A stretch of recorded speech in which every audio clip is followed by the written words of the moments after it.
Hi, it's Therese in Lostinpaper, and I've got this die from Penny Black and I'm going to be making a shaker card.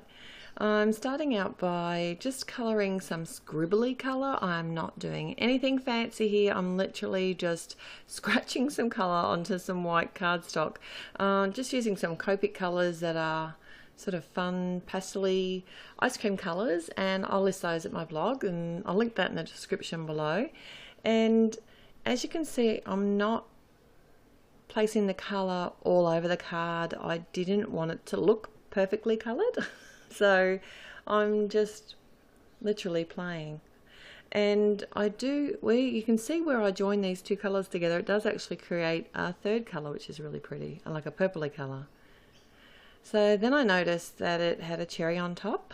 So I thought, well, I better just add a little bit of red for that. And that's just a light red. I think it was R22. And now I can die cut my die. It's from a set called Pillow Box, and it's a really cute die set, but it makes a pillow box, but it's got a couple of other fun little dies in it as well.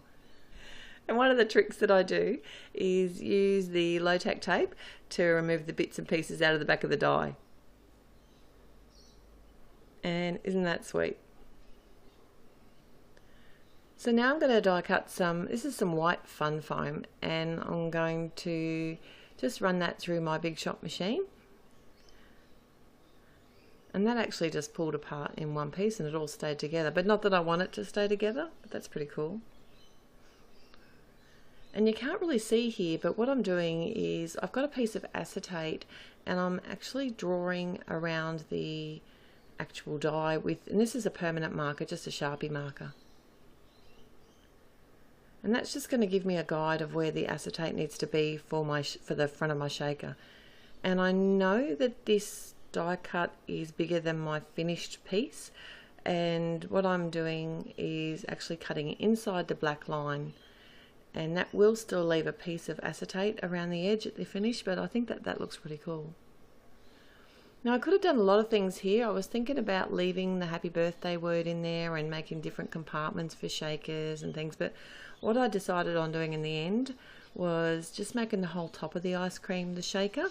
I mean, I could have even cut out the base, like the ice cream cone base as well, made that part of the shaker, or made two separate ones. It's a real fun die.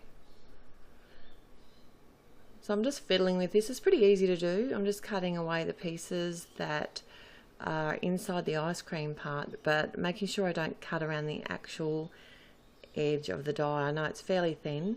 I don't want to actually open up the shaker well.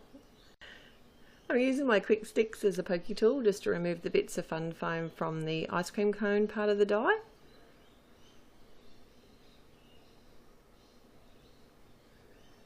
And then I want to start joining all my pieces together. So I've got my matte medium here, and I'm actually adding it with the fine tip applicator to the back of the image die cut. So this is the piece that I've already added the colour to. So I'm making sure that I cover the whole back of the die cut, but I don't want to add too much that it's going to squish out the edges.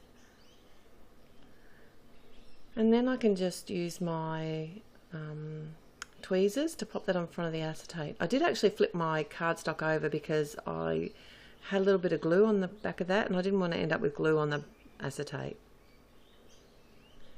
And I'll just wait a few seconds for that to dry, and while that's happening I've added some glue to the back of the die cut fun foam. And sorry I didn't get that on camera, for some reason my film went all blurry, it wouldn't focus. So not that you need to see me add more glue to the back of something, I'm sure you get the picture.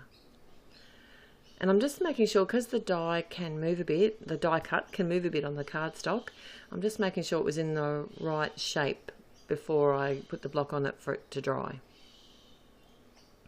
I'm just looking at this and thinking that it's a little bit more to the right, and I've just trimmed a little piece off the edge of the left side of the card, or left from your direction. And using the matte medium again, I like the matte medium because it doesn't leave a sticky edge like the Tombow. The Tombows are repositionable glue, and if any of that gets inside the well, the shaker element will just adhere to it. So same thing again, just placing it over top, hold a block on it until it dries, and that's my finished card. It's as simple as that. I hope you've had some fun today. I know I have. I'll be back again real soon. Till then, happy paper crafting. Bye.